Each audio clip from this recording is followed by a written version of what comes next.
Howie, thanks for sticking around. It's hard to follow Zach Smith, so he's a big name, big profile, and I'm going to do my best up here. Gave a good talk yesterday, and I'm back again today, back tomorrow. I'm from the Gold Coast. I'm originally from South Africa. I've been in Australia 13 years now. I'm a dietitian. It means that I've studied 6 years at university, done a bachelor's degree in exercise science and psychology, double degree, which took 4 years, and then a 2-year master's degree in nutrition and dietetics, all at Griffith University on the Gold Coast. Finished that and went straight into work as a dietitian, worked in the gym, making eating plans for the clients in the gym, and then branched out to form my own business as a private practice dietitian, also working in a hospital on the weekend. So I got the clinical experience of doing dietetics in a hospital, working with perhaps the diseased patients, unhealthy population, but then also I get to work with optimum health, with those that are already in shape that just want to take their body to the next level in a private practice situation. And then more recently I've started branching into a bit more online to be able to reach out to more clients and that peak conditioning and optimal health for an aesthetic build to look your best year round, and perhaps striving to do fitness model competitions or to get onto covers of magazines.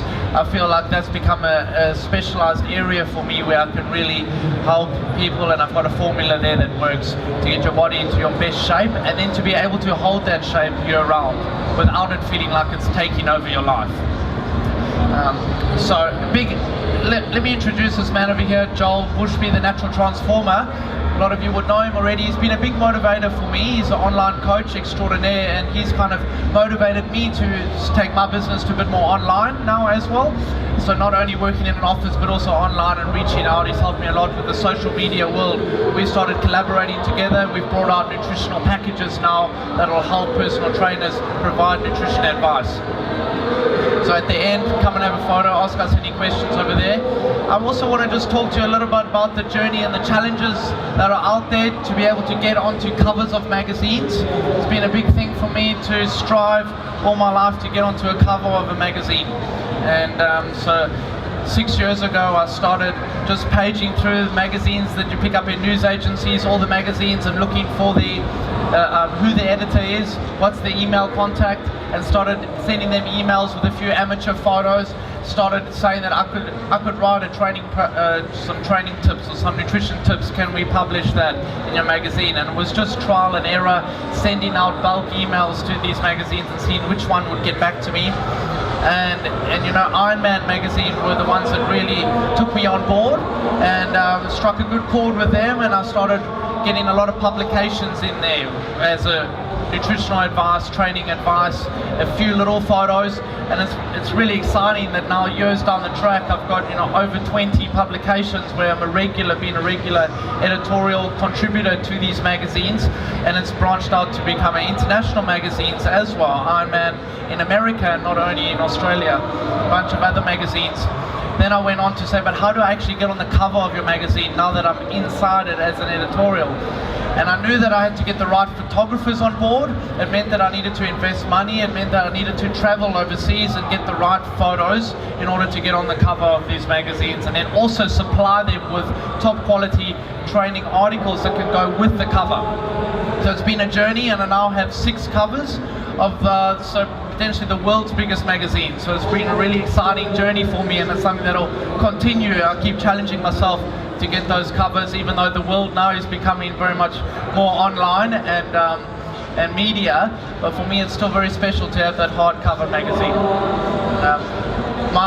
I've actually employed even a videographer, a crew over there, and something like that was important for me. I went over to America to film with Ironman magazine in America. I took my own cameraman with me, and you know, that provided such an influence and let them know that I'm here for business. You know, when I could film, not only did they have their camera crew, but I had mine as well, getting the behind the scenes footage. And I just realized that you have to invest a little bit, and you have to get the right footage and create that aura for yourself. Nobody's coming after you, and I thought after I got the first cover, I'll be starting to get invites from all the other magazines saying that they want me on the cover, but it doesn't happen. I had to continually go after it myself. And I just think that that's worthwhile, understanding that, you know, nothing comes to you. You've got to keep working hard for it. My wife is over here, Alexandra. we've been had the pleasure of being on a cover together for Ironman magazine, so that's also really special. We hope to be able to do more of that. Now ask me at the end if you want some tips as to how you feel like you could potentially create a journey to get into magazines or publications. I'll talk a little bit about nutrition now, of course, because I feel like nutrition is key. As a dietitian, of course, I believe that your results come from nutrition. The training definitely makes you feel good and makes you healthy on the inside, but often the aesthetic appearance, the result comes from what you're eating. Yeah, do you believe that? Yeah. You see so many, I worked in gyms for years and I saw so many people just coming day in and day out to the gym, training hard, but not getting the results that they deserve. And I sit down with clients every day and I make them eating plans, and that's a big thing that they often say to me. They feel like they're doing everything right, they're training hard, but they're just not getting the results. It's just that they need to tweak their nutrition slightly. Sometimes it's not a big thing, sometimes it's maybe the timing of their meals are just a little bit out. Sometimes their portion control's too out. Or most of the time, you know what it is that they're confused because they've taken on too many pieces of little bit of knowledge from everyone, from their friends, and it's all gotten too confusing and they're actually missing the point a little bit. I challenge you just to make it easy for yourself and say, what's your primary goal that you're trying to achieve with your body right now, perhaps for the next 12 weeks, where do you want to see yourself in 12 weeks time? And then we'll work functionally to achieve that goal and not try and tick every single box and make it too complicated. Yeah, let's get that one out the way. And most of the time what people want to do is just trim some fat and maintain muscle. Okay? And that then actually doesn't mean that you may need to, for instance, eat organic or need to be gluten-free or need to be lactose-free or not be able to microwave food. It's not so much about that. Let's keep it simple and understand that if we just want to trim some fat and maintain muscle and have a good aesthetic build, it's usually about knowing your calorie intake and calorie out, your macronutrient distribution, carbohydrate, protein and fat, and then your timing of your meals. And if we can tick those three boxes, we normally get it right. Yeah, so let me quickly introduce those terms. Total calories. Does that make sense? Calories, is calories confusing for some of you? Yeah. Calories are the same as kilojoules, just a different measurement. Kilojoules are bigger numbers, times by 4. Calories are smaller numbers. Yeah? If we're looking to trim fat, we're going to consume a little bit less calorie than what we're burning in the day. You're going to create a little calorie deficit. And I would say if we're looking, the heading of this talk being top tips to be a fitness model, to be in shape year round, most of the time you're going to live in a slight calorie deficit. You're probably going to consume a little less calories than what you're actually burning up in a day. Slight calorie deficit. Okay? Next step is to go, what's your type of calories that you're consuming? It's more important than the total. It's getting the correct distribution of protein, carbohydrate and fat. Okay? And we need to have high protein in order to have a good physique year round. You actually need to have protein in every meal or snack. What's the function of protein? Who can tell me what's the main reason why we should be consuming protein? You guys know? What do you think? It's all about muscle, to repair muscle, to grow muscle, to strengthen muscle, but it's also because it's filling. And so, you know, it's also the leanest of the food groups. It doesn't store as fat, and it's also really good for your immune system. It boosts your immune system, prevents colds and flus. Protein. What about carbs? What's the main function of carbohydrate? Why do we consume carbohydrates? For energy, of course. So it would make sense then to have your carbohydrates around the time when you're active. Yeah? Probably like before you do any exercise, maybe straight after exercise. I generally wouldn't have carbohydrates at night then, because at night you're going to go to sleep. It's not going to be functional to have your carbohydrates. So try and think about your foods being functional for what you're trying to achieve. Are you happy over there, or you want to come inside? Yeah, come inside. Come. Good. Good? Good. So, come in. Thank you. So we've got protein and carbohydrate as your macronutrients. There's one more macronutrient. I mentioned it already. Do you remember what it is? What did you guys say? Fats? Yeah, fats.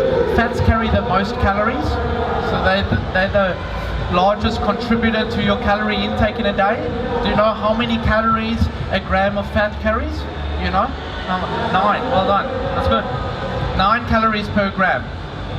Don't be too afraid of the numbers. There is a bit of maths in nutrition, like just to make sense of how the macronutrients contribute to your daily calorie intake.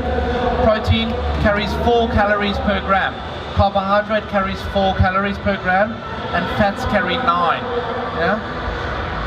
Maybe to put it into perspective, we should understand what a general number of calories a female might consume in a day. Maybe 1,500 calories. Maybe a male will consume around 2,000 calories.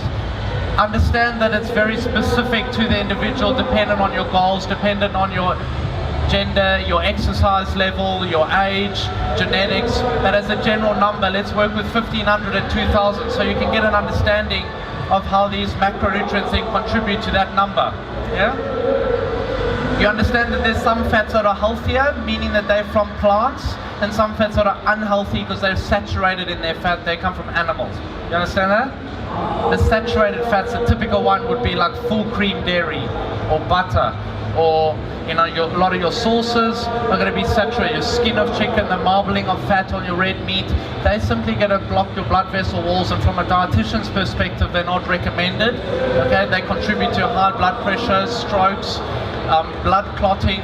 So we don't recommend high saturated fat diets. We're happy for you to have a little bit of unsaturated fats, like your plant-based nuts and seeds and oils, because that's quite good for hormones and for your skin. Okay, blood sugar level balancing, like that. I would recommend a moderate carbohydrate. I wouldn't say eliminate carbohydrate. Don't do anything drastic, because carbohydrate is useful for your metabolism. It's useful for energy, but it's important, like we've mentioned, when to have your carbohydrates. And then we want high protein with every meal. You all know, I think, what your protein foods are. Yeah, eggs, fish, chicken, meats. Vegetarians, we're going to look at getting your protein from tofu and beans, lentils, chickpeas. There's a few brands out there that are vegetarian-based meats. You know about those? Yeah. So it's easy enough still to get your protein intake as a vegetarian. Let's talk about timing. We talked about your total calorie intake, your type of macronutrients, 2 T's, and the third T is the timing, when you should be consuming these foods. This is all about how you're going to get an optimal physique. We've got to tick all 3 of those boxes. The timing, I still believe it's a little bit old school. I still believe you should have your breakfast, you should have a snack at morning tea and afternoon tea, lunch and dinner. Doing it this way, it lets your body know that you're going to be consuming food regularly. It doesn't have to store your food as a fat because it thinks, when's the next meal coming? I have to store this, and then eventually you get over hungry and over consume, and your portion sizes become too big. And usually that happens at the end of the day if we haven't eaten enough through the day. We might feel like we're not hungry, but then we get to the end of the day and we eat too much dinner and dessert, go to bed with a big full stomach, and that just stores as a fat. So I do recommend trying to eat regularly in small amounts every 3 or 4 hours. Then if you would like to shock the body and do an intermittent fast where you skip breakfast, that's cool, but maybe we don't make a habit of it, but maybe twice a week we like to do that, just to force the stubborn fat cells to start burning in the morning to find some energy. It's a nice shock to the body. Might do some extra cardio on those mornings to contribute to extra fat loss. So it makes sense to try and eat regularly in small amounts. Cool. You got a question? Sure.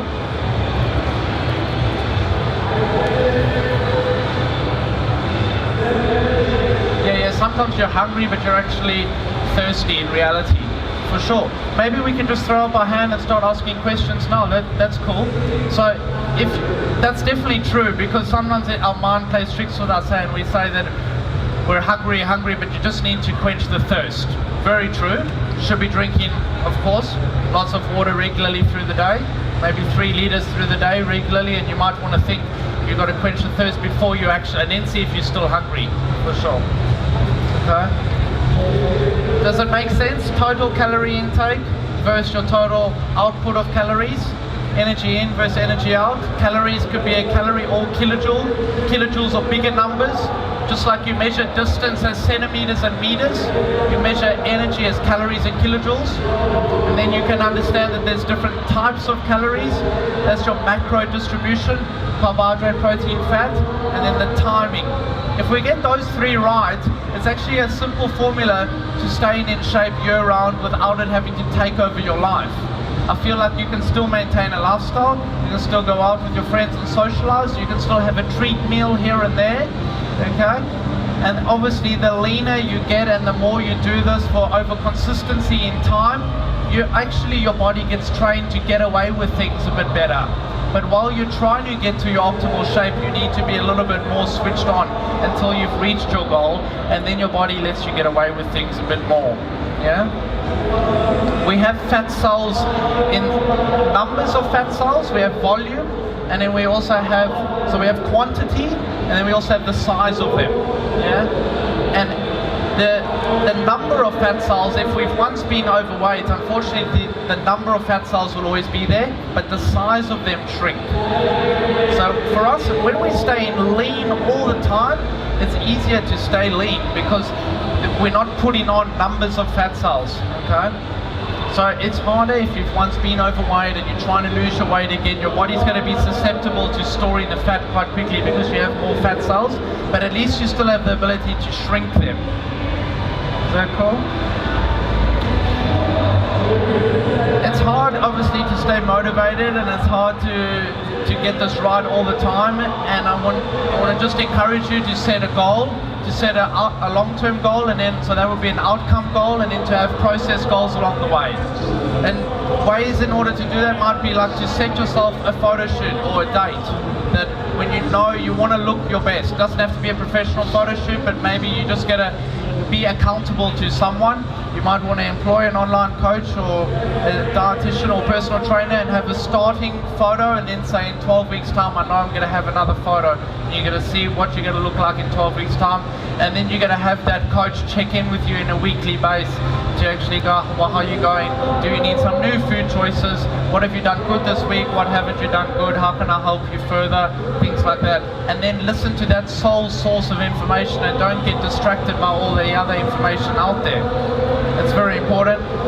I still always need to have a goal. I'm always regularly booking in photo shoots for myself to keep me on track, or fitness expos like this are very good for us as well. All of us athletes, we know that we've got to be extra strict on ourselves because we've got something where we're going to be on show. And it's just like that for all of you. You might have a training partner who you know is going to keep you accountable. You might want to use gym classes, exercise classes, and going to these classes that are on a timetable. Then you know that you're there at a certain time, rather than just relying on you doing your own training and then it doesn't happen. Do we have any questions? We ask a few questions. Anything around my journey as a cover model? Questions around being a dietitian or just nutritional? Yes. Yeah. My best advice as a dietitian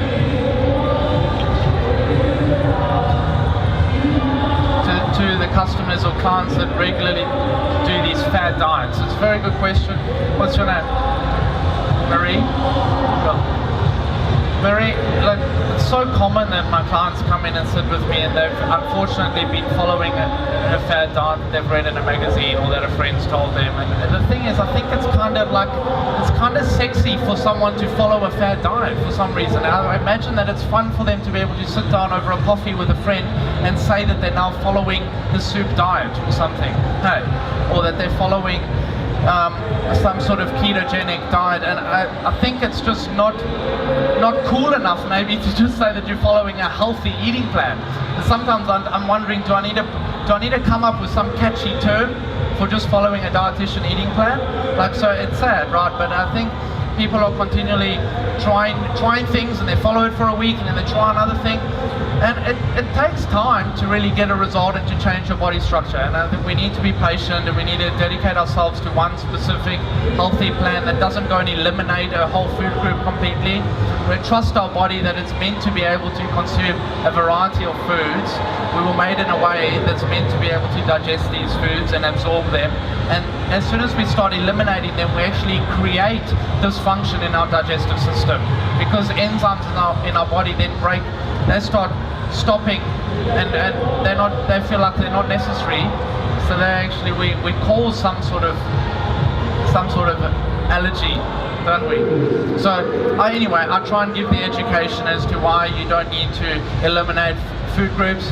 You know, we've got 5 food groups where it all began. We've got vegetables, fruit, meats, grains, yeah, and dairy. And I think there's room for each of those in your eating, your diet. I try and give the reasoning about high fats from a dietitian's perspective, that the Dietitian Association of Australia, DAA, still recommend a low saturated fat diet. And I try and let them know that carbohydrates, you don't need to be afraid of them. It's more choosing the right types that are low in sugar and the ones that are high in fiber, and that it's natural for your body to still have carbohydrates, but it's more the timing. I'm just trying to educate on high protein. Yeah. Is that cool? Does it help? Does it answer your question? Yeah. Tomorrow I'm going to talk a bit more about all these specific lifestyle sort of fad diets that are out at the moment, and give the pros and cons about them a little bit, and discourage a few of them, and yeah, because there are a lot out there, it's true. Any other questions? Yeah, man. How necessary are supplements in an athlete's diet? Good question. What's your name? Tom? Cool. So I produce my own supplements. Okay, as a dietitian, I thought there was definitely room to have a supplement on the market that was dietitian formulated. So up on the Gold Coast, we've got our own blending facility. It's called 360 Health. We blend supplements. We also blend for other brands. So supplements are a passion of mine. I believe that they're very important, but it is still just a supplement. So it's it's that extra 10% perhaps. It's not your whole source of food. Yeah, your food and training and genetics, and then there's some supplements that may take you to the next level. And some of them also just taste great, and why don't we want to put some good taste into our day and include them? The typical supplements would be protein powders, of course. Whey protein isolate is going to be your best choice, unless you're vegetarian or vegan, and you don't want to have any dairy, or you are truly lactose intolerant, then you'd look at the plant-based protein powders. Yeah, but a whey protein isolate absorbs very quickly into your muscle. It's very lean. You'd look at the ingredients list and you'd make sure that there's no extra fillers in there, and that it should just be whey protein isolate, a natural sweetener like stevia, and a natural flavor. That's all. Keep it simple. And then I believe in amino acids, certain amino acids dependent on your goal. Yeah, like acetyl L-carnitine would be a amino acid that specifically helps burn fat. Branch chain amino acids are amino acids that help produce muscle tone and strength and delay fatigue. You'd have it during your training. Okay. At my booth over there around the corner, I've got some of my supplements there, some of our 360 supplements, and I'm there all day again tomorrow. So you might come by and you can try some of them or talk to me more about supplements. Cool. I'm handing out a flyer now. It's my wife handing out a flyer about my online coaching or dietitian eating plans. There's a show special at the moment. You might want to take up that offer. Any other questions? Hey, Mick. Thank you. What's the difference between weight loss and fat loss? That's a good question. Hey, what is the difference between weight loss and fat loss? I think it's some people just maybe get scared of the term. Maybe fat loss. I don't know. So you say, I do know that a lot of my clients come in and I ask them what their goal is, and they kind of don't want to be honest with me and say that they want to lose fat. I get these answers that's telling me more that they want more energy, or they want to speed up their metabolism, but actually what they want to do is lose fat. And so I try to get to the bottom of that with them. But I guess the difference is that we've all got this optimal weight that we should be sitting at, where if you want to have that optimal shape, your body fat percentage is going to be nice around that 10%. And so there's a chance for you to lose fat most of the time.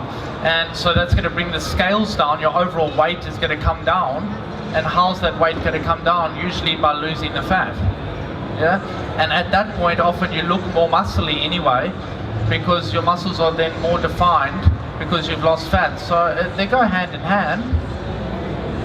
Depends which is the way that you want to think about it.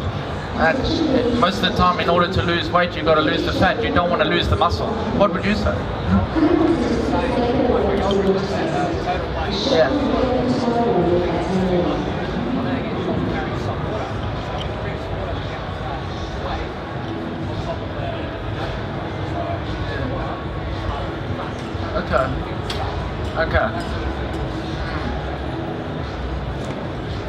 Yeah, I don't know. It's tricky.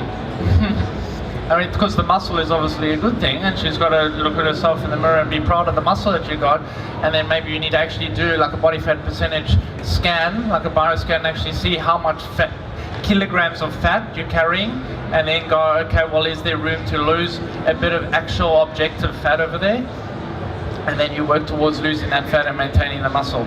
For sure, but I mean, scales are going to fluctuate all the time, and that's probably the scary thing. And maybe what you want to recommend is to not stand on the scales all the time, because that depends on how much water you've drank in the day, whether you stand on the scales in the morning versus the night time. So maybe just once a week at the same time, every week at the same time, once a week on the scales to give you a more accurate reading. Anything else, guys? One more question? Yeah. How long after training should you eat? That's a good question. There's an anabolic window, right? You've heard of that? An opportunity for your muscles to really absorb more nutrients and to super compensate the potential of muscle growth within half hour of training. So that's why we often use a protein shake there, because it's a quick way of getting protein into our muscles. It's easier than trying to eat a steak straight after training. So you have your protein shake within half hour. Okay? Your muscles will naturally absorb that protein pretty easily. If you're really looking to bulk up on the muscle side or on the weight side, then you'd add carbohydrate to that shake as well, either in the form of like a maltodextrin supplement or as real carbohydrate like some oats or honey or wheat pix or something and blend it up. So that might be a good chance within half hour to really build your muscle. And then you might still eat a meal about an hour after that half hour.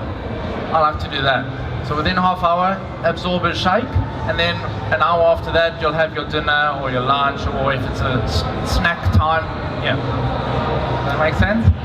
And same thing before training. If you're looking to put on muscle, you wouldn't want to train on an empty stomach for muscle growth, because you look really lean. I think your goal would be more about building.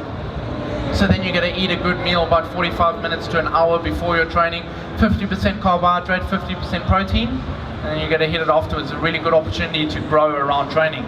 If our major goal is more the fat loss, then it's okay to train on an empty stomach and force your body to burn up some of its stubborn fat cells to get you through that training session. Okay guys, thanks so much for listening. Alright, come and ask me any personal questions if you like. Okay.